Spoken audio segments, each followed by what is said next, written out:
Today's episode is brought to you by Forvis Mazars. SoundCartel.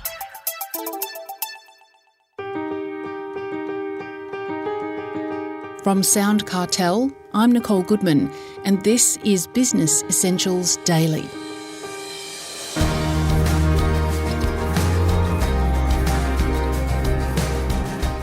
This month, the federal government is tabling in Parliament some of the biggest changes to the Privacy Act in decades. And many businesses are asleep at the wheel, unaware of the consequences, says Lyndall Spooner, CEO of Fifth Dimension Research and Consulting. She says the biggest impact is on how businesses collect and use data for marketing purposes, and the penalties could be severe. Chris Ashmore begins by asking Lyndall what's triggered the new privacy laws. Well, the original Privacy Act was introduced in 1988, and that is over 35 years ago.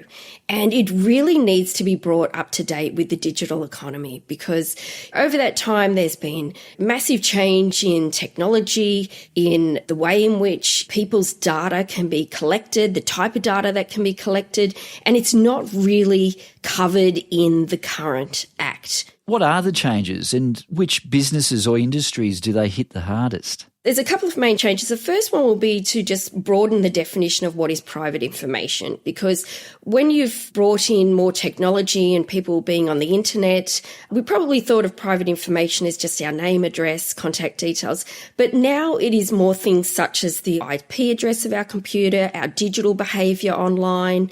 There's also a lot more, biometric data and inferred data. So companies have been processing things like maybe our behavioural data and coming up with segmentations. So there needs to be a much broader definition of what is personal information. The second major change will be around how companies are being transparent in the use of that data and seeking informed consent. So previously, companies might have just said, do you accept our terms and conditions, to a broad statement? And consumers never really read all of the disclosure statement that went behind that. Might have been, 14-page long disclosure statement. They're going to have to be much more transparent and get individual consent on different uses. So through having a broader definition, through having broader consent, they're going to increase the control that consumers have over their information and how that's being used. But there's also going to be what is called the fair and reasonable test. And this is something that's going to be quite unique to Australia. And basically think of that as a pub test. That even if a company has gone out and got consent and a consumer said, yes, I agree to you using my data in a particular way, they may not actually know what they're actually consenting to. And so there's going to be a further test where there's going to be, another level of governance to say, but actually what you're asking consumers to consent to, is it fair and reasonable? So they're the main changes. In terms of who that's going to affect, the previous Act really only covered businesses that had a turnover over $3 million. And they're looking at these rules covering all companies, because it's community expectation that no matter where your data is today, every company should be, handling it in a secure way and using it in an ethical manner. So given Australia is very much built on a small business economy, it's going to affect the majority of companies. So most small businesses have never even thought about the Privacy Act, don't have any technology or any, governance in place to handle private information. So they're going to be massively impacted, because it's for the first time, they're probably going to have to introduce, technology and rules around the handling of that information. Well, between now and when the law comes into effect, what can businesses do to prepare? 3 things they should do. One is do an audit. Go through the business, look at all of the data that you've collected, look at where it's stored. It could be, I think most businesses will find there is information stored throughout their organisation and not necessarily stored securely. So understand exactly what information is in the business and why is it there? What is the purpose of its use? Second is to go through and understand what information do you actually need moving forward. And if you don't need any information, delete it. So go through a complete data reduction. delete as much as you can before the law changes. You don't need to worry about information that you don't have stored. And third, be very clear about what you want to use information for moving forward. Do you actually need this information? Whatever you don't need, again, whatever you don't have to store, you don't have to worry about. You only need to comply for information that you are storing. So be very clear about what you need to collect and store moving forward. Mm-hmm. So with these new laws coming in, what kind of information can a company request of its consumers or potential consumers? Well, there's no real, restriction in the type of data companies can request. What it is it's more around to say, but why are you requesting this information?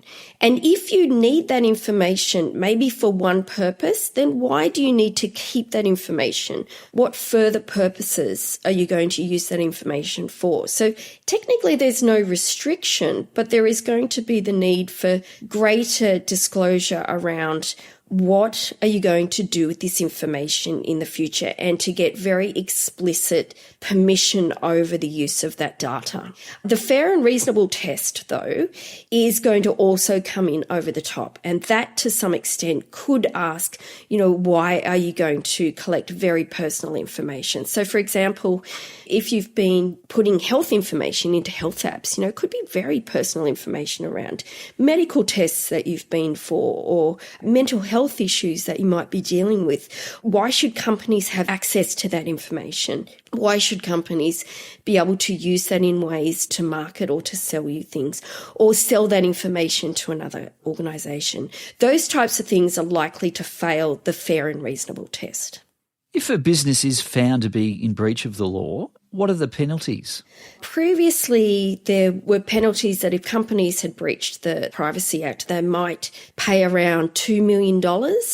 There's already been amendments to the Act which were brought in 2022, which significantly have increased the maximum penalties that can be applied to businesses who seriously breach the Privacy Act or repeatedly breach the Privacy Act. So those types of penalties could be up to a $50 million fine.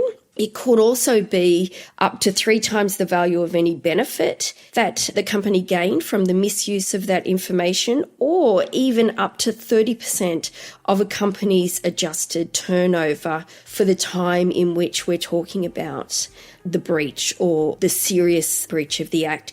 And it's about the maximum of those penalties. So we're talking about serious increases. The government is very serious about companies not breaching the Privacy Act moving forward. That was Lyndall Spooner, CEO of Fifth Dimension Research and Consulting.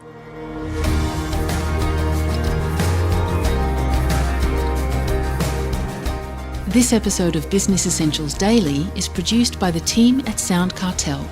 Thanks for listening. I'm Nicole Goodman. We'll bring you more Be Daily tomorrow. Follow @BE Daily Podcast across social media and head to bedaily.com.au for more from the Business Essentials Daily podcast. SoundCartel. This episode was brought to you by Forvis Mazars. To find out more, visit forvismazars.com/au. That's FORVISMAZARS.com/au.